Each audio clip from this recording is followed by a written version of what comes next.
तुम में से बहुत कोई ना टाइम मैनेज करने के लिए कुछ इस तरीके की डेली रूटीन्स बना के बहुत बार ट्राई कर चुके हो, मुझे पता है। एंड जब मैं प्रिपेयर कर रहा था ना, तब मैंने भी कुछ इस टाइप के डेली रूटीन या फिर टाइम टेबल जो है ना बनाने की कोशिश की थी। एंड तुम्हें पता है कि ऐसा एक स्ट्रिक्ट टाइम टेबल अगर तुम फॉलो करने की कोशिश करते हो तो स्टार्टिंग के 1 और 2 दिन तो तुम अच्छे से फॉलो कर लोगे। एंड उसके बाद दिक्कत शुरू होती है, हम लोग इसे प्रॉपरली फॉलो नहीं कर पाते एंड फिर हमें गिल्ट होता है, फिर हमें रिग्रेट होता है कि हमने जो डेली रूटीन बनाया, जो हमने डेली टारगेट्स बनाया, वो हमसे फॉलो नहीं हो पा रहा। आज की इस वीडियो में मैं तुमसे डिस्कस करने वाला हूँ कि टाइम मैनेज जो एक सबसे बड़ी दिक्कत है आज के दिन, जो कि हर कोई फेस कर रहा है, मैंने भी अपने टाइम पे फेस किया था, उसे किस तरीके से सॉल्व करना है। मैं इस वीडियो के अंदर मेनली तुम्हें 5 ऐसे पॉइंट्स बताऊंगा जो कि तुम्हें फॉलो करना है। एंड मैं गारंटी के साथ कह सकता हूँ जो टाइम मैनेज करने का जो प्रॉब्लम है ना, ये तुम्हारा सॉल्व हो जाएगा। सबसे पहली चीज तो टाइम मैनेज करने में हमें दिक्कत आती क्यों है, वो हमें समझना पड़ेगा। देखो, एक दिन में ना हमें लेक्चर्स भी देखने होते हैं, हमें नोट्स भी बनाने पड़ते हैं, हमें डीपीपीस भी देखना है, हमें रिवीजन भी करने हैं, हमें टेस्ट भी करना है, राइट। एंड उसके साथ साथ जो है ना, हमें जो एडिशनल क्वेश्चन प्रैक्टिस भी वो भी करना है। तो इन सभी चीज को एक साथ मैनेज कर पाना एक इम्पॉसिबल सा टास्क होता है। एंड यहीं पे ना तुम्हारा काम आता है टाइम मैनेजमेंट का। अगर किसी का टाइम मैनेजमेंट बहुत सही तरीका हो ना, तो वो सभी चीजों को एक दिन में कंप्लीट कर लिया। मेरे साथ क्या होता था, जब मैं अपनी प्रिपरेशन जर्नी में था, तो मैं लेक्चर्स देख लेता था, नोट्स कर लेता था, एंड इसी में पूरा दिन निकल जाता था। लेक्चर करने में 2 घंटे के लेक्चर को करने में मुझे 3 घंटे लग जाते थे, फिर नोट्स बनाने में भी अलग टाइम लगता था, जिस वजह से क्या होता था, मैं बाकी चीजें कर ही नहीं पाता था। एंड ये चीज मेरे लिए बहुत डीमोटिवेटेड हो जाता था। इसलिए मैंने जो है ना टाइम मैनेज करने के लिए एक बहुत ही अच्छा जो है ना ट्रिक निकाला था, जो कि मैं खुद फॉलो करता था। एंड आज की इस वीडियो में मैं तुमसे तुम्हारे साथ वो शेयर करने वाला हूँ। बस एक ही रिक्वेस्ट रहेगी कि जो भी टाइम टेबल तुम बनाओगे, सबसे पहला पॉइंट तो यही है कि यार वो तुम्हारे लिए ना फ्लेक्सिबल होनी चाहिए, ना कि कुछ ऐसा। तुम अगर ऐसा कुछ रूटीन बनाने की कोशिश कर रहे हो तो अभी बंद कर दो। सबसे पहली चीज तो मैं तुम्हें ये बताऊंगा, एंड उसके बाद स्टार्ट करते हैं अभी इसके वीडियो को। पॉइंट नंबर 1, सबसे पहली चीज तो तुम्हें अपने टास्क को ना प्रायोरिटाइज करना हो। जैसे अभी तुम इनिशियल पीरियड में हो, तो तुम देखो, तुम हर चीज एक दिन में नहीं कर सकते, तुम्हें भी पता है। तो तुम्हें ना अपनी चीजों को प्रायोरिटाइज करना पड़ेगा। जैसे मैं जब अपनी इनिशियल प्रिपरेशन के फेज में था, तो मैं अपने चीज़ों को किस तरीके से प्रायोरिटाइज करता था, वो ये है कि सबसे पहले तो मैं लेक्चर देखा करता था, फिर मैं उसके नोट्स बनाया करता था, फिर मैं उसके रिवीजन किया करता था, देन डीपीपीस। एंड स्टार्टिंग में ना ये 4 चीज़ें करने में ही मेरी पूरी दिन निकल जाती थी, लेकिन मेरा टारगेट यही होता था कि मैं ये 4 चीज़ें कुछ भी कर लूँ, पहले मुझे कंप्लीट करना है, राइट। एंड इसके बाद अगर डीपीपीस तक मेरी हो जाती थी ना, उसके बाद मैं क्या करता था, टेस्ट के लिए रिवीजन स्टार्ट करता था। अपकमिंग संडे के टेस्ट के लिए मैं रिवीजन स्टार्ट करता था। एंड इस चीज से क्या होता था, जैसे अभी तुम ये चीज करोगे, एक स्मॉल टारगेट रखोगे, यही 4 चीजें करने की कोशिश करोगे, और धीरे धीरे तुम्हारी जब एफिशिएंसी बढ़ जाएगी ना, तो तुम देखोगे तुम बहुत अच्छे तरीके से जब टाइम मैनेज करोगे, तो तुम्हारे पास और ज्यादा टाइम बचेगा। एंड तुम उस टाइम को दूसरे चीजों में यूटिलाइज कर पाओगे, टेस्ट के लिए रिविजन करना, एक्स्ट्रा क्वेश्चन प्रैक्टिस करना, इन सभी चीजों पर यूटिलाइज कर पाओगे। पॉइंट नंबर 1 क्या है कि तुम्हें अपने टास्क को प्रायोरिटाइज करना पड़ेगा। You can not do each and everything in a single day, ठीक है। अब यहाँ पे दिक्कत क्या आती है कि हम लोग ना क्या करते हैं कि कुछ लोगों का जैसे बैकलॉग होता है, मैंने कल भी एक वीडियो दिया था बैकलॉग के लिए, एंड उसमें मैंने बताया था किस तरीके से तुम्हें अपने बैकलॉग क्लियर करना है। अब कुछ लोग गलतियां करते हैं, वो बैकलॉग क्लियर करने के चक्कर में अपने जो करंट लेक्चर्स को ना उसको स्किप कर देते हैं। तो ये तुम्हारी ना सबसे इंपॉर्टेंट चीज होनी चाहिए कि तुम्हें कभी भी स्किप नहीं करना अपने करंट लेक्चर्स को, to clear the backlogs. Backlogs clear करना है, लेकिन सिस्टमेटिक वे में। एंड अगर तुम्हें जानना है कि किस तरीके से बैकलॉग क्लियर करना है, तो तुम मेरी कल वाली वीडियो को देख सकते हो, उसमें मैंने बिल्कुल डिटेल्स में बताया किस तरीके से जो है ना बैकलॉग क्लियर करना है। ये था मेरा पॉइंट नंबर 1। अब मैं बात करता हूँ पॉइंट नंबर 2। पॉइंट नंबर 2 में ना तुम्हें अपने कोर आवर्स को फिक्स करना होगा। अब भैया कोर आवर्स का मतलब क्या है? कोर आवर्स का मतलब है जब तुम अपना मतलब कुछ बहुत ज्यादा तुम्हारा एफिशिएंसी जब हाई रहेगा। जैसे मैं क्या करता था अपने पूरे दिन को, मैं तुम्हें बताता हूँ अपना एक ओवरऑल स्केड्यूल। मैं 6 बजे उठता था और रात के 12 बजे सोने चले जाता था, ठीक है। तो ये था मेरा। तो इस चीज़ों का ना, इस पूरे जो मैंने दिन का ना, मैंने 4 पार्ट में इसको डिवाइड किया था। 6 बजे से लेकर मैं 9 बजे तक, यानी कि क्लास स्टार्ट होने से पहले मैं ऑनलाइन लेक्चर्स लेता था, उस तक मैं करता था रिवीजन किया करता था, पिछले क्लास का रिवीजन। सो दैट क्या हो, जब मैं क्लास करने बैठू था ना, वो कंटिन्यूटी मेंटेन रहे, ठीक है। तो 6 बजे से लेके 9 बजे तक मेरा एक कोर आवर हो गया, जिसमें मैं बहुत अच्छी तरीके से रिवीजन करता था। फिर 9 AM से लेकर जो है ना 3 PM तक मैं जो है क्लासेस अटेंड किया करता था। जो ऑनलाइन क्लासेस होती है वो सारे अटेंड किया करता था। तो वो एक मेरा सेकंड हो गया। फिर उसके बाद क्या करता था, 3 to 5 में कुछ नहीं करता था, एक ब्रेक लेता था, क्योंकि 2 हाफ मेरा कंप्लीट हो गया दिन का, तो उसके बाद मैं ब्रेक लिया करता था 3 to 5। उसके बाद 5 to 8 PM जो है ना, मैं सारे डीपीपी सॉल्व किया करता था, प्लस जो है जितने भी तुम्हारे रिवीजन है, जैसे कि डेली का डेली रिवीजन, मैं वो क्या करता था 5 to 8 PM। उसके बाद मैं क्या करता था, 8 PM से लेकर जो 12 PM तक का टाइम होता था, 12 AM तक का जो टाइम होता था, उसके अंदर जो है ना मैं टेस्ट के लिए पढ़ा करता था, वीकली टेस्ट के लिए पढ़ा करता था।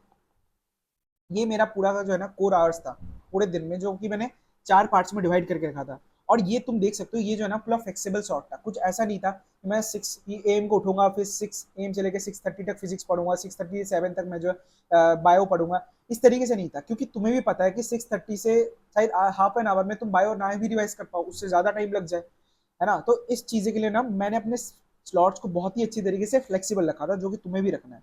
सो पहला चीज कि यू हैव टू मेक के फ्लेक्सिबल स्लॉट्स, ओके, जिसमें कि तुम अपने रिवीजन कर सकते हो, लेक्चर्स देख सकते हो, डीपीपीस कर सकते हो, ठीक है। और तुम्हें जो है ना बैकलॉग्स के भी एक फ्लेक्सिबल शॉट बनाओ, अगर तुम्हारा जो बैकलॉग्स यहाँ पे इंक्लूडेड है, ठीक है।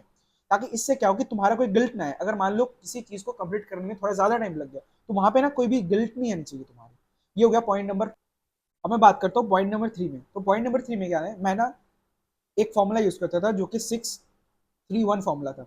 इस 6-3-1 फॉर्मूला का मतलब क्या भैया, तो देखो, मैं जो है ना पहले 6 घंटे, अपने दिन के 6 घंटे ना, उसमें क्या करता था, मैं करंट लेक्चर देखा करता था, उसके साथ नोट्स बनाया करता था। जैसे मैं 3 क्लासेस किया करता था, बायो के 1-2 घंटे क्लास, केमिस्ट्री का 2 घंटे क्लास और फिजिक्स के 2 घंटे क्लास। तो मुझे 6 घंटे में क्लासेस के अंदर इन्वेस्ट करने पड़ते। एंड इनिशियली पीरियड में जब तुम अभी सीख रहे हो, क्लासेस कर रहे हो, तो तुम्हें सारी क्लासेस अटेंड करनी है, मिनिमम तुम्हें 6 घंटे देने हैं एंड नोट्स बनाने में, ठीक है। अब बहुत किसी को ये चीज दिक्कत आती है कि भैया हमें जो है ना लेक्चर्स कंप्लीट, 2 घंटे का लेक्चर्स कंप्लीट करने में ऑनलाइन में 3 घंटे लग जाते हैं। तो उसके लिए भी मैं जो है ना एक स्पेसिफिक वीडियो बना दूंगा कि ये प्रॉब्लम को सॉल्व करते हैं। पहले मुझे भी ये दिक्कत होती थी, लेकिन धीरे धीरे जो है ना मैं सही कर लिया, एंड मुझे क्लासेस करने में ज़्यादा दिक्कतें नहीं आती थी, 2 घंटे में मेरे क्लासेस कंप्लीट हो जाता था। फिर तो मैं क्या करता था, 3 घंटे या जो जो डेली का डेली होता था उसमें रिविजन करता था। जैसे कि आज कोई भी बायो का लेक्चर मैंने करा, तो उसी का उसी दिन मैं रिवाइज किया करता था, और साथ ही साथ उसका डीपीपीस प्लस पीवाईक्यूज उस पर्टिकुलर पोर्शन के कर लिया करता था। एंड इससे मुझे फायदा होता था कि मैं डेली रिवीजन करता था, मुझे चीजें ज्यादा दिन तक रिटेन रहती थी। एंड डेली का डेली रिवीजन करने का फायदा ये भी होता है कि तुम्हें ना टाइम कम लगता है रिवाइज करने का, क्योंकि तुम्हारे अंदर वो चीजें ना फ्रेशली रहती है, जो लेक्चर्स की चीजें, तो वो रिवीजन करने में भी टाइम कम लगता है। लास्ट में 1 आवर में क्या करता था, क्विक रिवीजन करता था। क्विक रिवीजन के लिए क्या करता था, मैं शॉर्ट नोट्स बनाया करता था, एंड या तो एनसीईआरटी पढ़ा करता था उस टाइम पे। और लास्ट में यही चीज, इससे फायदा क्या मिलता है, तुम्हें जो है ना तुम्हारा जो सिलेबस है वो भी कंप्लीट होता रहता है, और साथ ही साथ जो है ना तुम्हारा रिवीजन भी साथ ही साथ चलता रहता है।